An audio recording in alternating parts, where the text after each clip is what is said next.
आपकी प्राथमिकता पता है क्या होगी? May be car, may be mobile, may be what, घर, मे बी बच्चों को अच्छी एजुकेशन देना, may be regular income, may be के सर टेंशन नहीं चाहिए जिंदगी में, मे बी काम ना करना पड़े, कुछ भी हो सकती है। All these are your priorities. आपका आप में से कोई ऐसा हो सकता है जिसको घूमने का शौक हो, तो उसकी प्रायोरिटी हो गई ट्रैवल। हर किसी की प्रायोरिटी होती है। किसी की प्रायोरिटी फैमिली, वो फैमिली मैन है। किसी की प्रायोरिटीज दोस्त, वो दोस्ती यारी दोस्ती में रहने वाला बंदा है। हर किसी की प्रायोरिटी अलग होती है जिंदगी के दोस्तों। मैं अपने क्लाइंट के पास गया, लाजपत नगर में वो फैमिली रहती है, और वो फैमिली में एक अनमैरिड लड़की है। अनमैरिड मतलब एज है उसकी, और जब मैं उससे मिला तो मेरे ख्याल से वो 31-32 की थी, 31 रही होगी शायद। और जब मैंने उससे पूछा उसकी प्रायोरिटीज के बारे में, मैंने समझने की कोशिश की, तो उसने मेरे को बोला कि मैं यूरोप टूर जाना चाहती हूँ। Europe tour. मैं बिना प्रायोरिटी जाने उससे बात करता तो उसको क्या समझाता कि मैडम बुढ़ापा है ना, बुढ़ापा। कहती मेरी शादी तो ही नहीं, तू मेरा बुढ़ापा पहले ले आ, तू मुझे मार पहले दे। किसके लिए जीऊं, क्या करूं क्या नहीं करूं। तो ये जो चीज है ना दोस्तों, यही समझने की बात है। फैक्ट, रियल रियल चीज है जिसमें fact finding is the crux for presentation, and presentation is the crux for closing. Inter related है ये आपस में, सारे कोरिलेटेड। अब वो लेडी ने मुझे बोला कि मैं तो जी यूरोप टूर करना चाहती हूँ। और फिर यूरोप टूर कितने कब करना चाहते हो, क्या करना चाहते हो? ठीक है, नहीं अभी मेरे पास तो वैसे तो टाइम है, मतलब पर मैं चाहती हूँ कि मैं ये कर लूँ, तो मैं ये चाहती हूँ इस तरीके से हो जाए। तो हमारे को पता था भाई 5 साल बाद इसको यूरोप टूर कराने के लिए एक मनी बैक पॉलिसी देना जरूरी है। तो 5 साल बाद जी यहाँ से आपको पैसे आ जाएंगे, तो कम से कम उसको ये तो लगे। ऑल्दो मैं मनी बैक को बहुत ज्यादा सेल नहीं करता हूँ, मुझे लगता है जो रिटर्न्स हैं IRR है वो कंपैरेटिवली कम हो जाती है, बट मुझे वहां पे जरूरत लगी, तो जरूरत लगी तो मैंने उस हिसाब से काम कर दिया कि भाई अपना जो जैसा उसको उसी तरीके की चीज करनी पड़ेगी ना, हर किसी को एक ही उसमें नहीं कर सकते। तो वही वाली सिचुएशन आ गई कि उसको जब मैंने ये समझाया तो उसको समझ में आ गया। मैंने कहा जी लॉन्ग टर्म का ये भी रहेगा, और मान लो आपको 5 साल बाद आपके पास पैसा आ जाता है, या आपकी कल को आप मैरिज कर, मतलब आपकी मैरिज हो जाती है और आप और आपके हस्बैंड डिसाइड करते हैं, और कभी ये होता है कि भाई आपके हस्बैंड ही कहते हैं ठीक है नहीं कि मैंने प्रोविजन कर रखा है मैं कर लूंगा, तो हो सकता है मैम ये पैसा भी आपका बच जाएगा। तो उसे समझ में आ गई उसने। अब ये प्रायोरिटी से निकल के आया, अदरवाइज ये निकल के नहीं आता। अब कोई भी पॉलिसी हम उसे दे रहे हैं तो वो अगर उसकी प्रायोरिटी के साथ रिलेट हो गई तो वो कहते हैं, वो इंसान कहता है कि हाँ बढ़िया। अब इसकी प्रायोरिटी अलग थी, ट्रैवल, इसको घूमने का शौक था, इसको वर्ल्ड टूर करना था, उसके बाद वर्ल्ड टूर करना उसे, ठीक है। ऐसी मैं एक बार अपने क्लाइंट से मिला, पता नहीं मैंने पहले जिक्र किया नहीं किया, शायद किया होगा जहां तक मुझे याद है, क्योंकि मैं कई बार अपने सेशंस में उनका जिक्र करता रहता हूं। तो एक लेडी से मैं मिला, वो लेडी ने मेरे को बोला कि वो बेसिकली उनका डिवोर्स हो रखा है। तो डिवोर्स हो रखा है तो उनका बेटा है और एक्स हस्बैंड। तो मैंने जी बोला ऐसी कोई बात चली कि प्रायोरिटीज की, तो उनकी प्रायोरिटी क्या, सिर्फ वो कहती है मुझे कोई फर्क नहीं पड़ता बेटा, कोई फर्क नहीं पड़ता मेरा एक्स हस्बैंड, वो देखेगा ना।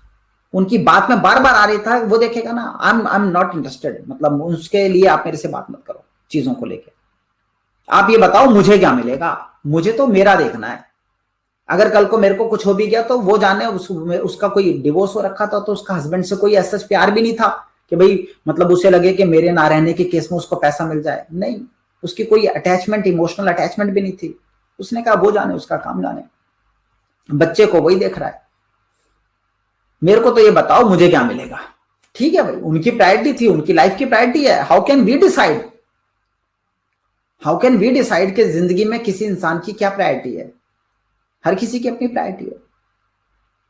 इस देश में एक और नया कॉन्सेप्ट आज के टाइम में बहुत जगहों पे हम देख रहे हैं कि मतलब जितने एचएनआई सेगमेंट में, कई एचएनआई सेगमेंट में हमने काम किया, तो मैंने देखा कि एक और डीएलएफ चले जाओ आप, कई जगहों पे है जहां पे चले जाओ, जो बड़े इंडस्ट्रियलिस्ट हैं, बड़े एचएनआई हैं, मोटा पैसा अर्न कर रहे हैं, एक और उनमें पता नहीं कहां से एक वेस्टर्न कल्चर डेवलप हो रहा है, सेकंड वाइफ, तो उनकी शादी हो रखी है, कहीं ना कहीं उनका एक एक्स्ट्रा मैरिटल अफेयर चल रहा है, उन्होंने कोई सेकंड वाइफ कहीं पे रखी हुई है, उसको भी पूरी तरीके से वो मैनेज करते हैं, चीजें करते हैं, पैसा देते हैं, रखते हैं।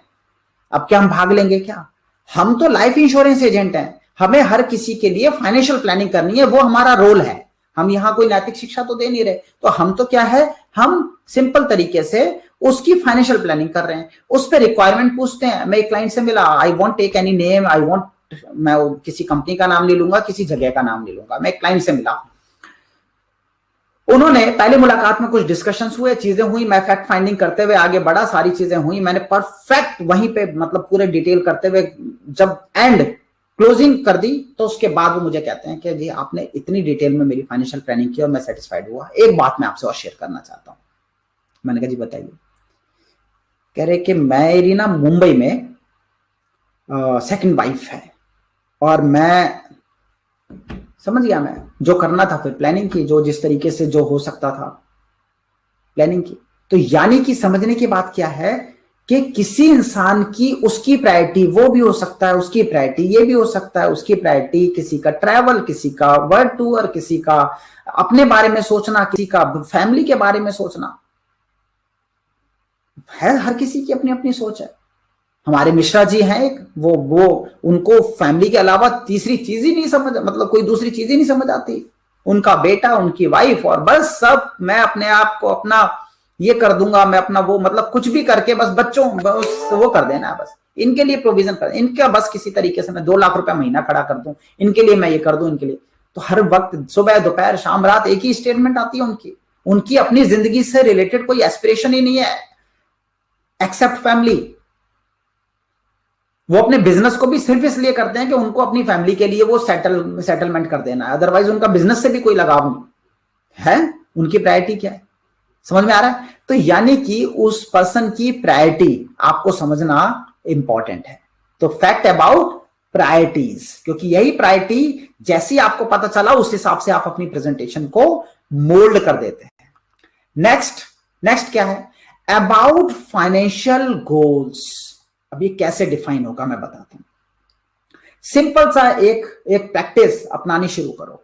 क्या करो, सामने वाले से आपने ये सब चीजें पूछी, तो उस पूछने के साथ साथ ही बोलो कि सर देखिए मैंने आपसे कई सारी चीजें पूछी और जितना मैं अभी तक समझ पाया हूं उससे रिलेटेड बहुत सारे आपके फाइनेंशियल गोल मुझे समझ आए। जैसे कि सर अगर मैं बात करूं तो अब जो फाइनेंशियल गोल आपको इतनी देर के अंदर समझ में आए हैं, इन फैक्ट से वो फैक्ट बता दो कि सर उससे मुझे ये समझ में आता है कि जैसे अपनी गुड़िया है 2 साल की, तो 2 साल की अपनी गुड़िया जब आज से 15 साल बाद 17 साल की होगी तो सर अपनी ये 12th क्लियर करेगी। जो बड़ा बेटा है सर ये वंश, ये क्या करेगा, जैसे ही ये अपना आज से 12 साल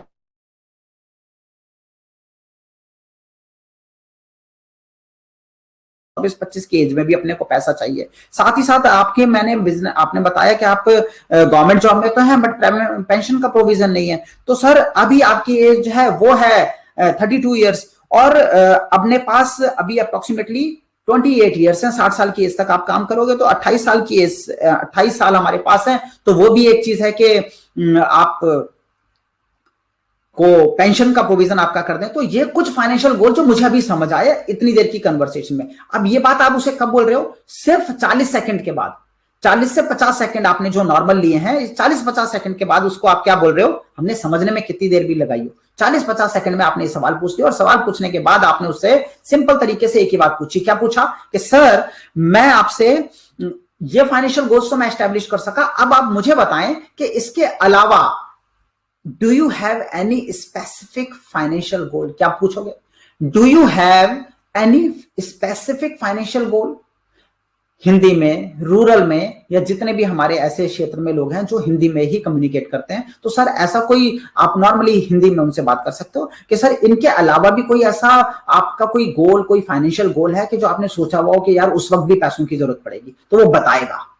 कि यार मुझे ऐसा लगता है, यार मेरा ना एक होम लोन चल रहा है, वो होम लोन जो चल रहा है वो उसका प्रोविजन तो मैंने कर रखा है, बट वो होम लोन अपने को उतारने का है, तो मैं चाहता हूं 10 साल बाद ना वो होम लोन को उतारने के लिए भी अपने पास 20 लाख होने चाहिए। हेलो, ये उसके दिमाग में था, आपने अपनी फैक्ट फाइंडिंग से नहीं पकड़ा, उसके दिमाग में था, तो दिमाग में था तो आपने पूछ लिया। अब आप फाइनेंशियल जब भी प्रेजेंटेशन दोगे, क्लोजिंग पे लेके आओगे, तो प्रेजेंटेशन और क्लोजिंग में ये पॉइंट उसकी दुखती रग है, आप अप्लाई कर सकते हो। निकला कहां से? फैक्ट फाइंडिंग से। Sir do you have any specific financial goal, कोई एडिशनल कोई सा फाइनेंशियल गोल? हाँ यार, मुझे लगता है कि मेरा एक पर्सनल लोन चल रहा है। हाँ यार, ऐसा है कि मैं ना गाड़ियों का शौक रखता हूं, तो मेरी जो गाड़ी है, अभी मैंने जो गाड़ी ले रखी है वो 11 लाख की ले रखी है, तो ये जो 11 लाख की गाड़ी है, इसको मैं आज से, अभी मैंने ली थी पिछले साल, मुझे लग रहा है 4-5 साल और चलाऊंगा, 4 साल और चला लिए तो मान लो 4 साल या 5 साल के बाद मुझे इसे निकालूंगा, तो ये सेकंड हैंड निकालूंगा तो दूसरी नई गाड़ी लूंगा, तो उसका जो बीच का जो मार्जिन है करीबन 8-10 लाख रुपए उस वक्त भी आएगा, इससे अच्छी गाड़ी लूंगा तो वो 8-10 लाख भी मेरे को चाहिए आज से 4 से 5 साल। हेलो, ये फाइनेंशियल गोल आपने नहीं, आपको नहीं पता, आपने पकड़ा भी नहीं, आपने उससे पूछा। तो जब इतने, और आपने किस बेसिस पे पूछा? आपने कुछ चीजें पूछी, उसके बेस पे फाइनेंशियल गोल्स उसको बताए। आपने जैसी बोला कि हाँ सर ये अपनी गुड़िया जैसी 18 साल की होगी, 17 साल की होगी, आज से 16 साल बाद टाइम है, अपने को करीबन चाहिए होगा पैसा, वो कहेगा। फिर बोलोगे सर ये ऐसे ऐसे ऐसे वंश ऐसे का हो जाएगा, सर आपका कोई पेंशन का प्रोविजन तो नहीं है। अब वो कर रहा है, यानी कि आपने उसे 4 फाइनेंशियल गोल तो उसके बता दिए, और वो कौन से फाइनेंशियल गोल है? सिंपल सी बात है, जो सारी दुनिया के होते हैं वो वाले फाइनेंशियल गोल है। कहना सर ये मैं अभी बता रहा हूं, अभी मैं रियल में तो हम बाद में आएंगे, बट मैं आपके सामने सारे प्रोविजंस रखूंगा, उसमें से जो आपको चूज करना हो। क्यों? क्योंकि आप उसके सामने पत्ते खोलोगे, इन पत्तों में से जो पत्ता उसने उठाना हो, वो रिटायरमेंट प्लानिंग का पत्ता उठाए, पॉलिसी तो अपनी वही बिक रही है। अगर वो एजुकेशन का पत्ता उठाए, पॉलिसी तो अपनी वही बिक रही है। वो मैरिज का पत्ता उठाए, पॉलिसी तो अपनी वही बिक रही है। तो at the end of the day कोई भी फाइनेंशियल गोल, कोई भी पत्ता वो उठाए, अपन उसके सामने सारे पत्ते खोल के रख देंगे, चुन लो भाई साहब, कोई भी पत्ता निकालोगे, बिकेगी अपनी पॉलिसी, है ना। तो अपने को क्या करना है कि फैक्ट फाइंडिंग में उससे उसके फाइनेंशियल गोल भी पूछ लेने, तो 2-3 फाइनेंशियल गोल ऐड हो जाएंगे, जिससे आपको पता चलेगा, आपकी प्रेजेंटेशन में आपको हेल्प मिलेगी, अगर आपने ये क्वेश्चन उससे सही सलीके से पूछ लिया तो। ठीक है, तो ये मैंने सामने आपके सामने कुछ एग्जांपल रख दिए कि marriage, financial independence, buy home, child education, improving living standard को इंप्रूव करना, टैक्स सेविंग, रिटायरमेंट प्लानिंग, ये कुछ भी हो सकते हैं। ठीक है, तो ये है फैक्ट नंबर 9 फाइनेंशियल गोल का। Fact number 10 is about tax planning. अब this is again very important. कैसे? देखो दोस्तों, आज के टाइम में जो लाइफ इंश्योरेंस कंसल्टेंसी है, वो लाइफ इंश्योरेंस कंसल्टेंसी एक नया रास्ता इख्तियार कर रही है, यानी कि एक नए रास्ते की तरफ चल रही है, which is a professional way.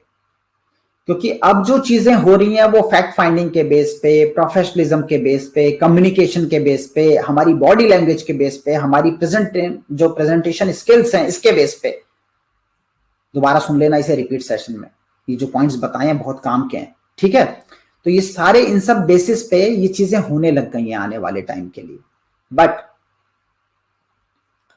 आज से कुछ साल पहले की बात करें, या इनफैक्ट कई बार तो मैं आज की भी बात करूं, टैक्स प्लानिंग इंश्योरेंस में एक बहुत बड़ा रोल प्ले करती है, बहुत बड़ा रोल प्ले करती है। क्यों प्ले करती है? ETC, section 80C of income tax act says कि कोई भी इन्वेस्टमेंट जो आप इस तरीके की पॉलिसीज में करोगे, एलआईसी में करोगे, इसमें करोगे, लाइफ इंश्योरेंस में करोगे, that is exempted under section 80C of income tax act, और उसमें है क्या? Subject to a limit of 1.5 lakh rupees, है ना, या जो भी लिमिट है।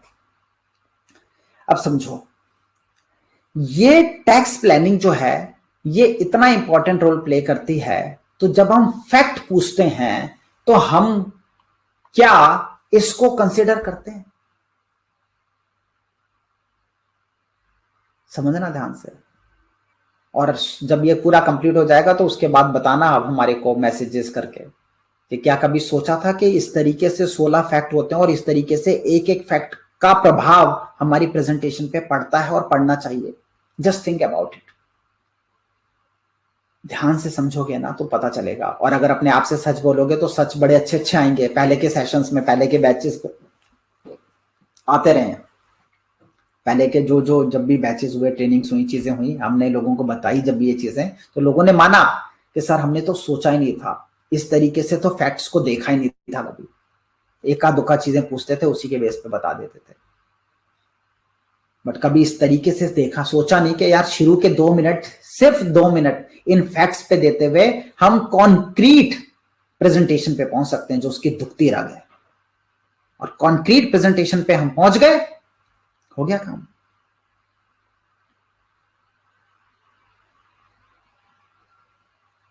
मैं मेंटरशिप में एक सेशन चलता है, बहुत डिटेल में चलता है, उसमें एक पॉइंट आता है, वो आपसे डिस्कस करता हूं। मैं उसमें समझाता हूं कि एक डॉक्टर है, एक डॉक्टर के पास आप गए, और डॉक्टर के पास जाने के बाद आपने क्या किया कि उस डॉक्टर ने आपको देखा, आपके आंखों से मतलब पानी आ रहा है, नाक से पानी आ रहा है, जुकाम हो रखा है आपको, ठीक है, और थोड़ा हल्का हल्का सा बुखार भी लग रहा है। आप उसके पास पहुंचे, उसको पता है कि मैं इसको एक कोई भी विन कोल्ड या कोई भी डी कोल्ड कोई भी दे दूंगा, साथ में एक पैरासीटामोल दे दूंगा, ये ठीक हो जाएगा कल तक।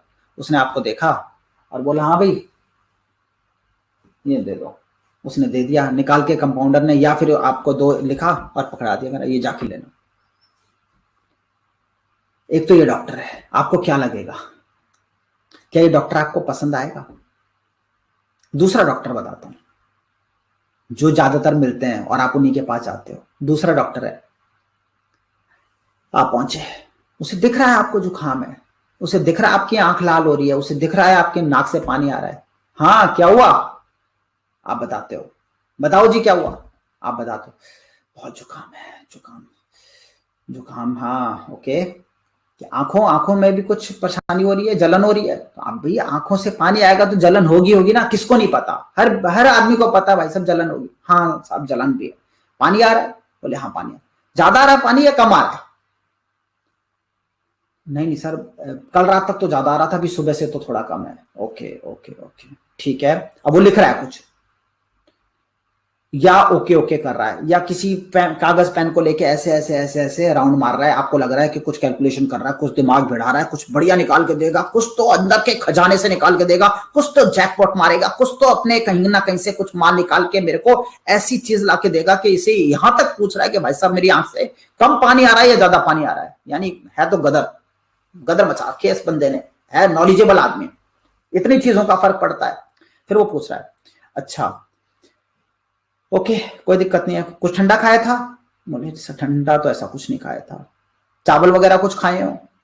चावल तो कल दोपहर में खाए थे। ओके ठीक है कोई बात नहीं। अब वो कान में लगा रहा है स्टेथोस्कोप, सांस लो, आप सांस ले लो, वैसे तुम भले ही पूरी सांस लो या ना लो, भले ही तुम्हारी सांस बहुत छोटी छोटी हो, भले ही बाबा रामदेव तुम्हें बोलते बोलते थक गया हो कि अनुलोम विलोम करो और लंबी सांस लो लंबी सांस छोड़ो, वहां नहीं करोगे, डॉक्टर लगाएगा, लंबी सांस लोगे, जितना खींच सकोगे उतनी लंबी सांस लोगे, और फिर लंबी सांस लेके वो कहेगा ओके, फिर यहाँ लगाएगा, फिर यहाँ लगाएगा, फिर कहेगा घूम जाओ, और फिर तुम पीछे घूम जाओगे, और वो फिर तुम्हारी पीठ पे लगाएगा। ओके और गहरी सांस लो।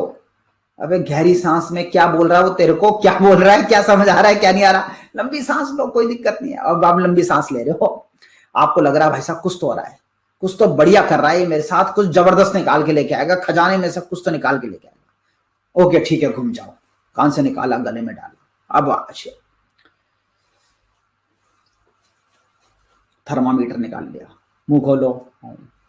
अब आपको मुंह में इतनी परेशानी हो रही है, थर्मामीटर इतनी बेहुदा चीज होती है, वो लगाए लगाए आप हिला भी नहीं सक रहे हो, बस वो मुंह में लगा हुआ है, आप लगे हो।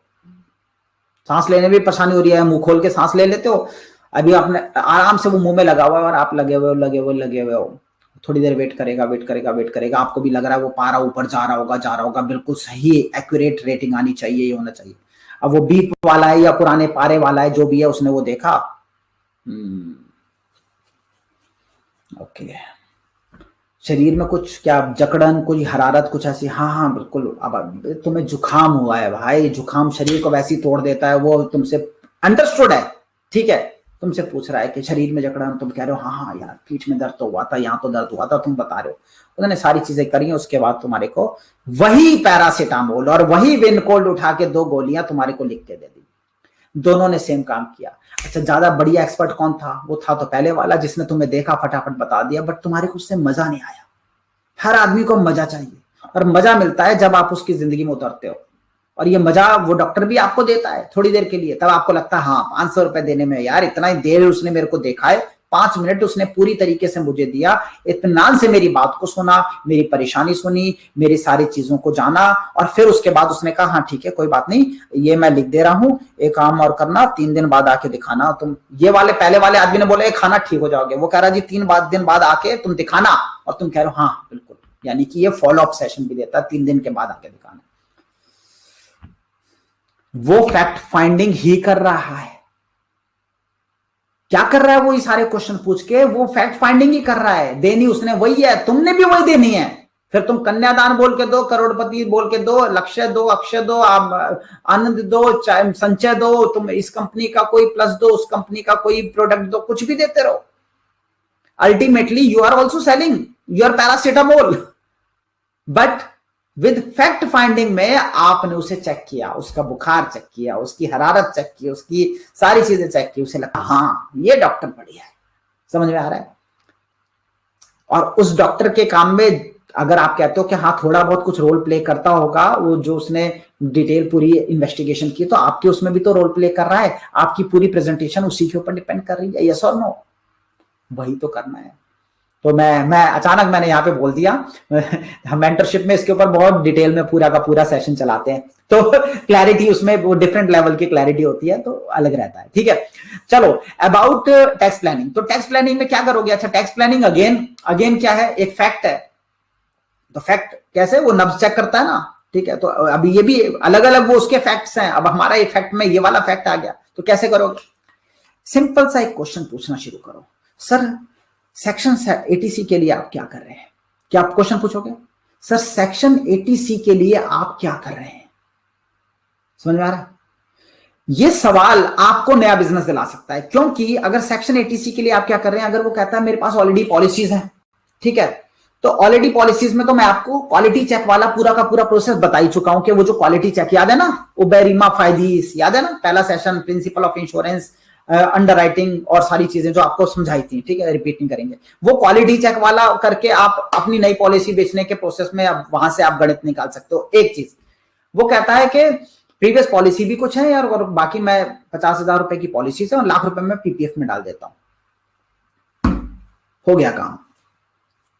किसी भी बंदे ने आपको बोला लाख रुपया मैं पीपीएफ में डाल देता हूं, लाख रुपए में एनएससी में डाल देता हूं, केवीपी में डाल देता हूं, एफडी कर देता हूं 5 साल की, वीडियो आपको ऑलरेडी ग्रुप में भेजा था, इसीलिए भेजा था, मुझे पता था इस सेशन में इस वक्त मैं इसकी बात करूंगा, तो पहले से FD, RD, post office, PPF, NSC versus LIC, याद है? ये वीडियो मैंने आपको भेजा था, और ये वीडियो इसलिए भेजा था कि आपको उसने पीपीएफ बोला, आपके दिमाग में अगेन बजी घंटियां, टन टन टन टन, है ना? किस तरीके से कि आपको पता चल गया कि यार अपन तो अब ये लाख रुपया तो एलआईसी में ले आएंगे। कैसे ले आएंगे? या इंश्योरेंस में ले आएंगे, ठीक है। तो with due respect to all private players as well, ठीक है, क्योंकि हमारे यहाँ पे बहुत सारे स्टूडेंट्स है जो डिफरेंट कंपनीज के साथ, कोई एजेंसी मैनेजर, कोई ब्रांच मैनेजर, डिफरेंट जुड़े हुए, तो उन लोगों को भी नॉलेज मिलनी चाहिए, उनके भी काम की चीज होनी चाहिए। तो आपकी कोई भी इंश्योरेंस पॉलिसी हो तो आपको पता रहना चाहिए कि वो आप बेच सकते हो। कैसे बेचोगे? नॉर्मल वही वाला कंपैरिजन। कौन सा कंपैरिजन? सिंपल सा कंपैरिजन, वो जो मैंने आपको पूरा का पूरा बताया, ऐसे करके खींचो, यहाँ लिख दो FD, RD, post office, PPF, NSC, KVP, समझ जाना बोल दिया मैंने, और यहाँ लिख दो अपना जो भी आपकी एलआईसी या लाइफ इंश्योरेंस। फिर इस तरीके से समझाना, जो मैंने पूरा का पूरा वीडियो भेजा है, देखो उसमें कि सर अगर कल को कोई मिसहैपनिंग हो गई, यहाँ पे आप पैसा रखते हो, यहाँ पे कोई मिसहैपनिंग हो गई तो क्या मिलेगा, यहाँ पे होगा तो क्या मिलेगा, ये पूरा का पूरा वो वीडियो मैंने आपको भेजा हुआ है। नहीं देखा तो समझ जाओ। तुम लोगों को कहता हूं ना कि समझो, देखो, जो वीडियो जो भेज रहा हूं मैं ग्रुप में, हमारे को एक कोई मिला, हमारे कोई साथी, बाद में वो समझ भी गए, वो कहते जी हमारे पास टाइम नहीं है मैसेज पढ़ने का जो ग्रुप में आता है। तो हमने कहा बहुत बढ़िया, एक काम करो, पैसे रिफंड पकड़ो और जाओ आप यहां से। क्योंकि कई बार हमें स्पेसिफिक स्ट्रिक्ट बनना पड़ता है, आपके पास आपकी जिंदगी के लिए टाइम नहीं है, आपके पास वो ग्रुप जिसमें हमने इनकमिंग नहीं रखी है, ऐसा नहीं है कि बहुत सारे लोग मैसेजेस डाल रहे हैं और वो मैसेज आप नहीं पढ़ रहे, बॉस हम मैसेज डाल रहे हैं, एक एक मैसेज मेरी इच्छा के साथ डलता है, मेरे से चेक करवा के डाला जाता है। आपको पता है बीमा गुरुकुल का एक भी मैसेज मेरी इंफॉर्मेशन, मेरी अप्रूवल के बिना डलता नहीं है। जो जिस भी ग्रुप में आप हो, कई सारे ग्रुप है ना, अब 1500 लोग हैं, वो 256 200 250 की लिमिट होती है, तो फिर कई सारे ग्रुप बने हुए। तो इतने जब ग्रुप बनते हैं तो उसमें होता क्या है कि मतलब सारे ग्रुप्स में हमारी इंफॉर्मेशन के, हमारी चीजों के साथ ही डिटेल डाली जाती है, मेरी नॉलेज में रख के। तो अगर उसमें हम कुछ डाल रहे हैं, एक एक मैसेज इंपॉर्टेंट है, कोई भी मैसेज आपने मिस किया यानी कुछ इंपॉर्टेंट तो मिस कर दिया। एक वीडियो का लिंक डाला है, आपको लगेगा कोई काम का नहीं है, वो काम का नहीं होता तो हम डालते ही नहीं, ये समझ लो, अगर वो आपके काम का नहीं। तो एक भी मैसेज बीमा गुरुकुल ग्रुप का, पूरे जो पर्सनल भी भेजते हैं वो भी मिस कर देना, बीमा गुरुकुल के ग्रुप का मैसेज मत मिस करना, ठीक है। तो ये आपको इसी से अंदाज हो जाएगा कि हमने वो ग्रुप में मैसेज क्यों डाला था। देखो आज बात हो रही है, तो ये जो टैक्स प्लानिंग में आपने फैक्ट कैसे जाना कि सर सेक्शन 80C के लिए क्या कर रहे हैं, इस सवाल के जवाब में जैसे ही उसने आपको कुछ भी बोला कि वो कुछ कर रहा है या तो वो नहीं कर रहा, तो भी आप अपना आपको पता चल गया कि मैं टैक्स इसके दुखती रह गया, तो टैक्स से रिलेटेड इसे सेल कर सकता हूं। और अगर वो कह रहा है मैं कुछ कर रहा हूं लाइफ इंश्योरेंस के अलावा, तो आप उसे कन्वर्ट कर सकते हो कि भाई साहब FD, RD, post office, PPF, NSC, KVP के कंपैरेटिवली तो आप इंश्योरेंस में पैसा रखो तो लाइफ इंश्योरेंस पॉलिसी में आपको ज्यादा फायदा है। वो कैसे फायदा है, वो वाला वीडियो आपको ग्रुप में भेजा हुआ है, देख लेना, ठीक है। चलो आगे चलते हैं। तो about tax planning now 3 fact मैं आपको बताने जा रहा हूं, ध्यान से सुनना। 10 फैक्ट कंप्लीट हो गए, 11वां 12वां 13वां 3 फैक्ट मैं आपको बताऊंगा वन फ्लो में। 11वां क्या है, अबाउट एक्सपेंसेस, 12वां क्या है, अबाउट इनकम, और 13वां क्या है, about future vision and growth, या फिर आप इसे कह सकते हो अबाउट फ्यूचर इनकम, क्योंकि विजन और ग्रोथ से क्या होगा, इनकम आएगी। तो 3 इनकम हो गई, 3 चीजें हो गई, एक्सपेंस, इनकम, फ्यूचर इनकम। ये 3 से रिलेटेड आपको मैं अब फैक्ट से रिलेटेड आपको बता रहा हूं। देखो जो 10 फैक्ट हैं ये आपने पूछे, और पूछने में आपको करीबन 40-45 सेकंड चलेगा, 5 सेकंड इसके भी उठा लेता हूं जो लास्ट में बताया, 45 सेकंड चलेगा। और 45 सेकंड के बाद अब आप उससे पूछ रहे हो कि सर आप उसकी इनकम नहीं पूछ रहे, कब, never ask for the income. आप लाइफ इंश्योरेंस कंसल्टेंट हो, आप जा रहे हो, पहली बार मिल रहे हो, वो आपके साथ कंफर्टेबल है या नहीं है, वो अभी आपको अपने जो फाइनेंशियल्स हैं बताना चाहता है नहीं बताना चाहता, अपनी इनकम बताना चाहता है नहीं बताना चाहता, यू नेवर नो। अगर नहीं भी है कोई दिक्कत नहीं है, नो वरीज, आपको इनकम पूछनी नहीं है। क्या करना है इनकम का, सिंपल एक चीज पूछो। क्या पूछोगे, एक चीज पूछो कि बॉस हम आपकी इनकम की बात नहीं करेंगे सर। अब देखो 12वां फैक्ट मैं कवर कर रहा हूं 11वें से, 11वां 12वां 13वां साथ में चला रहा हूं, ठीक है, ध्यान से समझना कि सर हम आपकी इनकम के बारे में बात नहीं करेंगे, हम आपके एक्सपेंसेस की बात करते हैं। कि मैं अगर आपसे पूछूं कि आपके घर के मिनिमम एक्सपेंस कितने हैं जिनके बिना सर घर नहीं चल सकता, अब मैं आपसे ये सवाल करता हूं, आपके घर के मिनिमम एक्सपेंस कितने हैं? आप में से किसी का जवाब होगा 30,000, 40,000, 50,000, किसी का होगा 2 लाख, वो भी होंगे, किसी का होगा 20,000। एवरेज पकड़ लेते हैं, 20,000 से नीचे तो किसी के घर का खर्चा नहीं होता साहब, किसी के घर का नहीं होता। अगर आपके अपना घर है तो भी नहीं होता, फिर रेंटेड होगा तो बिल्कुल ही नहीं होता, जैसे कहते हैं कतई नहीं होता, ठीक है। तो अगर 20,000 का भी खर्चा आप पकड़ लीजिए, तो 20,000 का मतलब क्या है, 20,000 का मतलब है मेरे दोस्तों कि हमने 20,000 रुपए पर मंथ के खर्चे पे कैलकुलेशन उसको एक बतानी है। कैसी कैलकुलेशन, तो हम ये फैक्ट क्यों पूछ रहे हैं, ये फैक्ट हम इसलिए पूछ रहे हैं कि जिस मोमेंट हमने उससे एक्सपेंसेस का पूछा और उसने कहा कितना एक्सपेंस होगा, तो वो कहेगा जी 20,000, 30,000, इतना तो बोलेगा ना। हम मिनिमम ले लेते हैं, 20,000 ले लेते हैं। आप में से जितने भी सारे कितने भी लोग अमाउंट बताते रहे, मैं अगर आपसे अमाउंट पूछूं और 15 मिनट भी बैठा रहूं यहाँ पे चैट बॉक्स में, तो आपकी जो रियल फिगर निकल के आएगी 20,000 से नीचे नहीं आएगी, ठीक है। और अगर एक आध कोई होगा भी तो एवरेज हम निकालेंगे तो शायद 30-35,000 की आएगी, बट ठीक है हम 20,000 पकड़ लेते हैं मिनिमम वाली। 20,000 से नीचे किसी का घर नहीं चलता। और हर आदमी जिसका 20,000 रुपए का खर्चा है, क्या आपको पता है कि उसका कितने का इंश्योरेंस पक्का होना चाहिए, ये आप उसे एहसास करा सकते हो। तो मैं कैसे पूछता हूं बताता हूं। पहले आपको 2 चीजें बताऊंगा, पहले कि हमें ये फैक्ट कैसे जानना है, दूसरा ये फैक्ट हम क्यों जान रहे हैं, इसके पीछे क्या वजह है, तीसरा इस फैक्ट के से रिलेटेड प्रेजेंटेशन में पुट क्या करना होगा। तो बताता हूं सर, हम आपकी इनकम के बारे में बात नहीं करेंगे सर, हम आपके एक्सपेंसेस के बारे में बात करेंगे। और एक्सपेंसेस में मैं आपसे पूछना चाहता हूं कि आपके घर के मिनिमम एक्सपेंस क्या होंगे सर, कि जिसके बिना अपना घर चल ही नहीं सकता। अब देखो, याद आ रहा है पहले फैक्ट में आया था रेंट। तो आपको कुछ नहीं करना, सिंपल तरीके से एक गोला बना लो, एक प्लेन पेपर मैंने आप हमेशा बोला है प्लेन पेपर रखो, गोला बना लो और फिर यहां पे ऐसे करना शुरू कर दो इस तरीके से।